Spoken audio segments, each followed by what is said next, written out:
Greetings, everybody. How's everyone doing? I hope you're doing fine. I hope you're all safe. I don't know how the situation is, wherever you are, but I'm in Brazil and we're quarantining right now, so I haven't been out much. I've finished the one of the sets and even made a small animation. The second set is almost finished. I've modeled and I lit.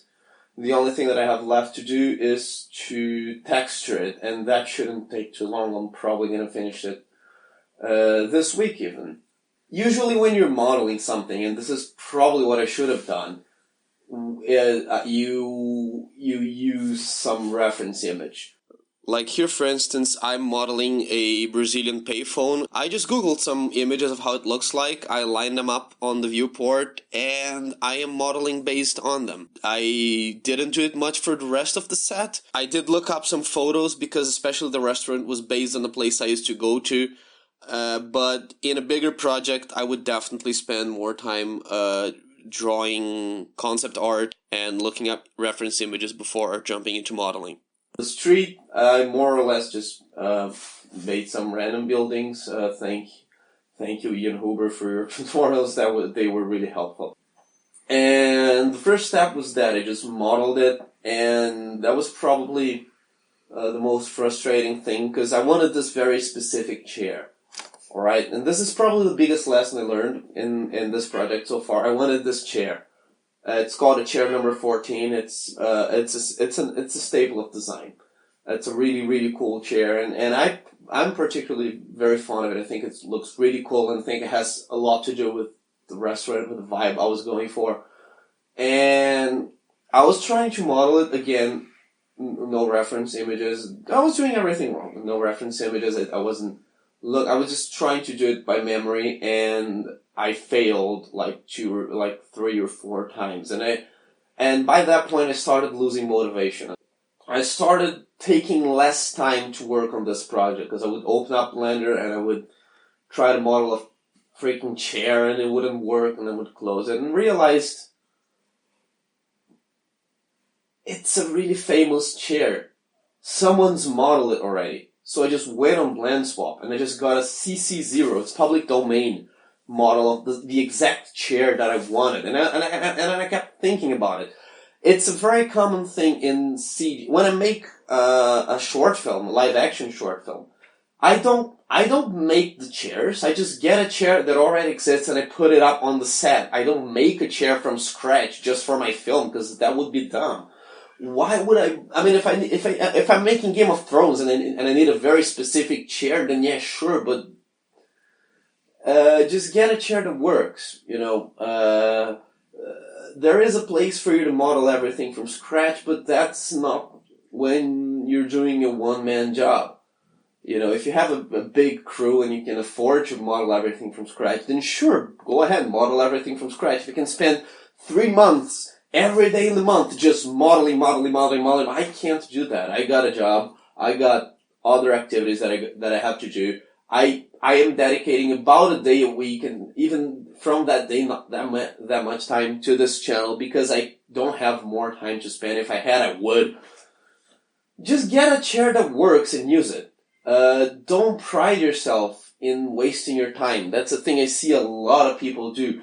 I made everything from scratch. And if you're trying to show your skill as a modeler, which isn't what I'm trying to do at all, then sure, go ahead and model everything. Just make a really complex model. If you're just trying to make a scene, it is absolutely A-okay to use stuff that someone else made because it is going to save you a lot of time.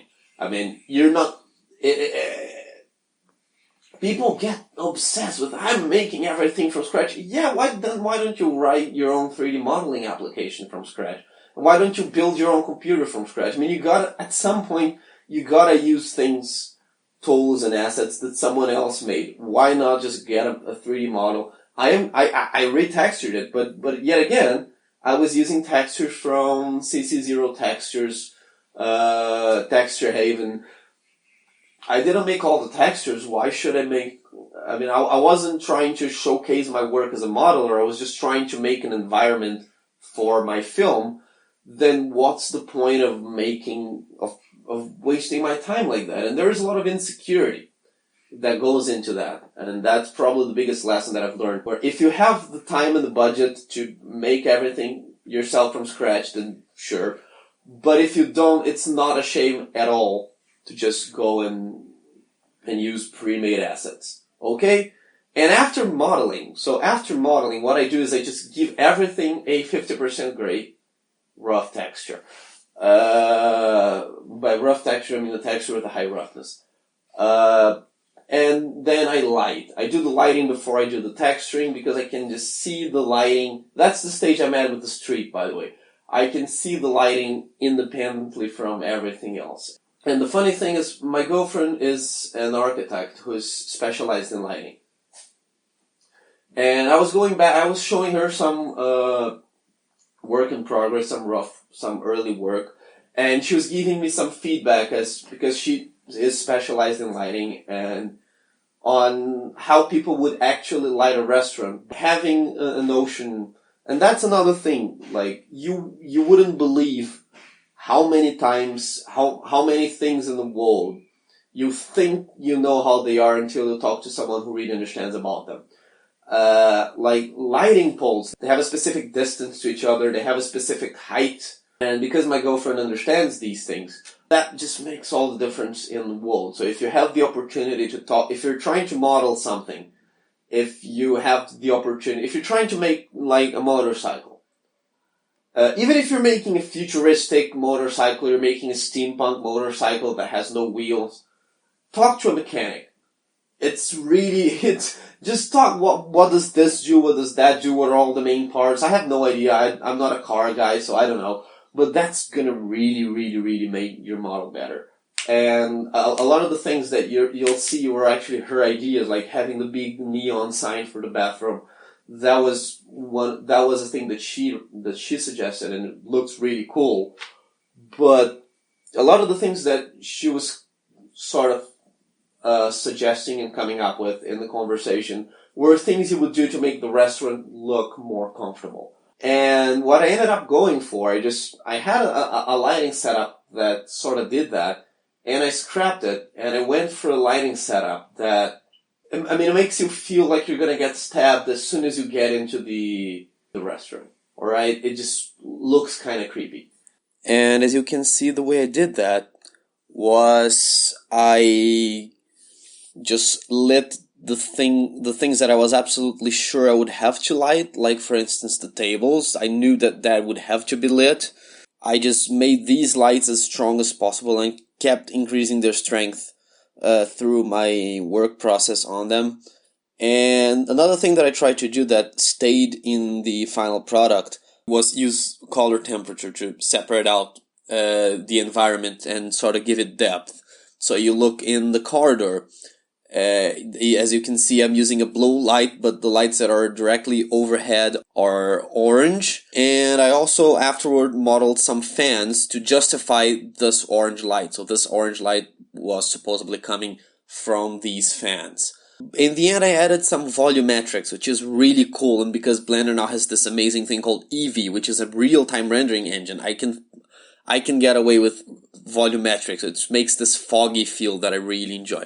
Getting a really stylized light can be difficult when you're doing live action. That's one of the things that I'm interested in doing in CG, because on live action, the gear that you have is really limiting to the lighting style that you're going to go for. But on CG, I mean, if you've got a good enough computer, and my computer is quite good, then you're good to go. After I lit the environment, I did some texturing, and it ended up looking like this. You've probably seen it already because I posted it on Instagram. And yeah, for the second set, the street set, I am going to talk more about it on the next video. And that's about it for this project. I hope I'll post the next video soon. I don't know when. I can't promise a date, but I hope it's soon enough. And I hope you guys enjoyed it. See you guys.